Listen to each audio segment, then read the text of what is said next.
So now we have a plan, we have a commitment from management, we have some type of implementation plan. How are we going to do this? We need a team. Typically, that's a smaller team. I typically start with a small team because we need to document and try this out, making sure we have a clear process, how we document, execute, and fix things. So that process is clear. We don't want to involve the whole plant at this point. So we're kind of doing a test run at this, if you want to call it. So let's talk about that management commitment. The first thing, the financial justification. We need to be clear on that the left side of that essential care, that is actually cost effective 99.9 times out of 100. Here's an interesting example. I think you need to financially convince your management that this is the right thing to do. So here we had, we wanted vibration sensors in this screen. This is a centrifuge. You make, in this example, is called a primary screen. You have a picture of it, but basically stuff comes in top and good stuff come out one end, bad stuff goes through the screen. Whatever goes through the screen is the good stuff comes out, and what's not come out is reject. It's kind of a filter that spins. Now these bearings that are in red, we couldn't really see how we actually going to monitor them. The manual said to check them once a year, which is ridiculous because the failure developing period is much shorter for bearing. So we want to put in vibration sensors, going to cost $2,000. So here is just a very practical example, but what I'm trying to tell you is you need to have you need to explain the benefits of preventive maintenance in financial numbers. So I'm just picking one example to show you. So we basically said, look, this piece of equipment can be maintained 3 ways, right? Operate to breakdown. We just leave it and let it crash, and then we fixed it. That sometimes is the most cost-effective way. Fixed time maintenance, we change it once a year, once every 10 years, and we can avoid failures.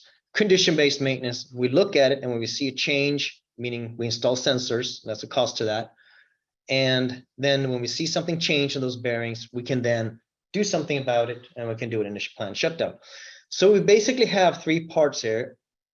We have the direct maintenance cost, which is the direct maintenance cost. We put it on an annual basis. So the first 2 columns is, they said they failed about every 5 years. So this is an actual example. And I used to ask the guys for numbers. And say, it fails about sometimes once a year, sometimes every 10 years. Okay, so it's every 5 years is about good average. Sure. When that happens, I need 4 people, 12 hours.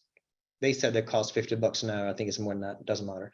2,400. Bearings 2,000. They're a little less than that, I think, but fine. So they said $4,400 is their estimate. Now that happens every 50 years, so it's $880 in maintenance cost. Now the downtime when that happens is about 14 hours. We work on it for 12 hours. It's 14 hours down. The cost of downtime, lost profit, $10,000. So 14 times $10,000. That happens every 50 years. That's 28,000.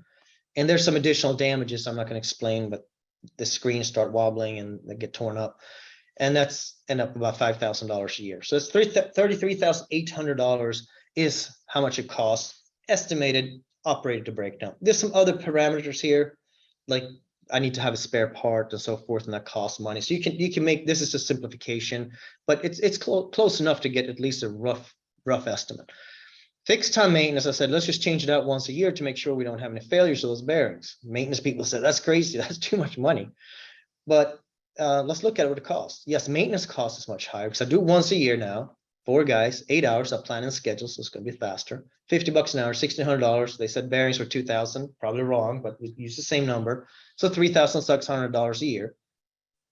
I'm not going to have any damages, no downtime. It's about 10 times cheaper just change them out once a year than to operate to breakdown. So here's that time concept, right? It's something that happens every 5, 6 years we may forget about, but if you do it on an annual basis, this is much cheaper to do it this way. Then you're thinking, well, even if you do fixed time maintenance, there's a risk of breakdown. Well, you can add that. So add 28,000 is up there, right? So say, okay, it's a 5% risk. So take 28,000 plus 0.05, and you add a little bit of risk to that. Still cheaper.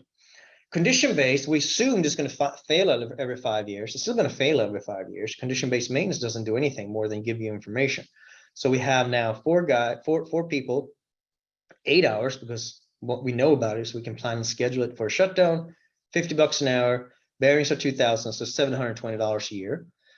And we can avoid downtime and damages. And you can again add some risk for, well, even if I do condition-based maintenance, I may still have downtime. So you can add a little bit to it if you want to, but still quite a bit cheaper. So in this case, we'll have